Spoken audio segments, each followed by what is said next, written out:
I was a kid from Dallas, and I was interested in art, but I did not see myself as an artist at that time. I was into punk rock music, and I came out of that world of, the underground and information seeking, and so I just shifted gears in college. I was into philosophy.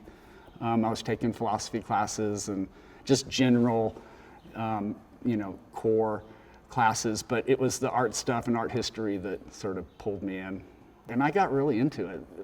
Art history pulled me in, and then Vernon sort of taught me how to deconstruct a painting. I would go to all his classes. No matter, I would go just all day, whatever. He was only there Tuesday, Thursdays. But the first assignment was for everyone in the class to paint Mickey Mouse. That's all he said, no, and nothing else. Of course, there's a million questions. How do we paint it? How big? What, all this kind of stuff.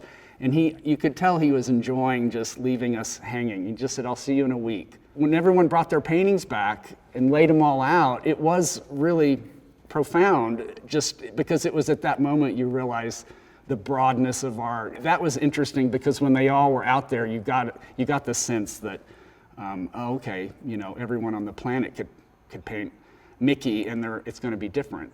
There's not going to be one painting that looks alike. So that was just philosophically really opened it all up for me. I thought, oh, this is great. This is a great way to look at art. We were at the dawn of sort of popular postmodern thinking at that time, so everyone was, image juggling was a big deal. David Sally, Robert Longo, and Vernon was a part of that scene, and he from Texas, which was unusual.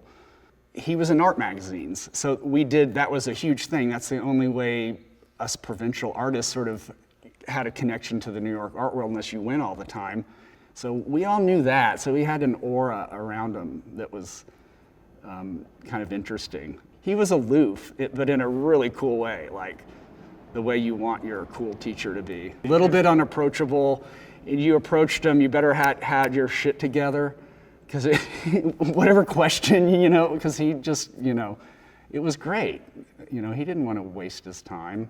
His critiques were great. They were the best part of school. And they were intimidating, and they could be terse. And it was competitive, and the classes were huge. So there was a pragmatism to it. It's like, are all these people really going to be professional? Do they want to do this for the rest of their lives? And of course, less than half are going to really do that. It was all about just preparing us for the reality of being an artist. It's tough, and you shouldn't be doing it if you're not aware of how hard it is. Over the years, I guess my persistence or something, because I wasn't a great painter in the beginning. He would tell me that, but somehow I became good enough that he sort of paid attention to me. His assistant, who was a teacher, a grad student who taught art classes, was Helen Altman at the time. And Helen worked for Vernon in Fort Worth. I think they needed some extra help in the studio, so Helen asked me to go down there with her. So I did that one summer, and it turns out, he was doing a show in New York at the Museum of Modern Art. My role in helping those guys was always kind of funny. I was just standing around a lot, handing them tools, but I would make chalk imagery for them, and Vernon liked my style. I just had this really clunky, kind of Cy Twombly-like line that just looked like a 3-year-old. And he loved it. He would laugh out loud. he'd show me a thing in a book of a beaker, and he'd tell me just to draw that out. And then I'd do it, and he'd just start laughing because it was just so clunky and funny. And then he'd tell me to stop and don't even finish it. And it'd just be some weird, awkward mark on the wall. When we left at night, I remember walking down the street thinking I'd done something. Wasn't like Tony Shafrazi spray painting on Guernica, but it was close enough. Vernon was the first person that I ever remember mentioning that Judd was in West Texas. There's a great painting he made called Looking for Judd. And it's sort of his relationship to coming out here so regularly, and then Judd being out here. And it's how I came to Marfa. I got in the car that spring break with my friend and our girlfriends, and we drove down here looking for Judd. He had just finished the concrete pieces, and that's how we were driving on our way to Big Bend and noticed the concrete pieces, speeding by, and we're like, oh, this must be it. I came out as an artist in residence in 1998, and so it was 10 years exactly from when I drove out that spring break in the late 80s. Since then, I've been down here, for 23 years in New York, back and forth. I went straight to New York from Marfa. I was attracted to the lifestyle, I think, and also just very interested in this sort of linear, sort of modernist history of painting, like over the last 700 years or 1,000 years. That sort of, just that basic idea of depicting reality, three-dimensional reality on a two-dimensional surface. That simple project took 500, 700 years. And so I was fascinated with that as it related just to the story of humans on the planet, because it's completely connected.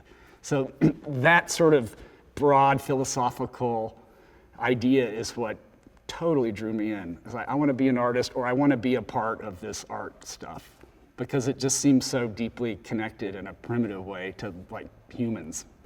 2009 was when I was at the Fort Worth Museum of Modern Art. I had made a good 15 years worth of analog paintings, which are paintings that are directly based on screen imagery, and they are usually a monochrome background and a sort of a digital looking line drawing. So Vernon and I back then were really on parallel tracks in terms of using screen imagery and integrating that into our language.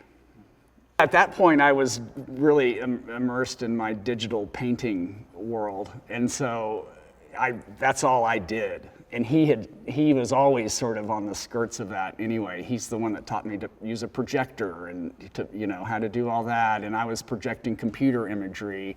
So when we did see each other then, and that'd been the first time in a few years, it was fun because we were trading stuff, and my work had been out there, I think, enough that he had started to see it.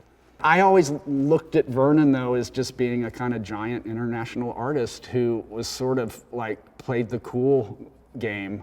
It was him specifically that kind of gave us the model that you could be from Texas, you could be provincial and figure it out and then do it and go to New York and do it up there.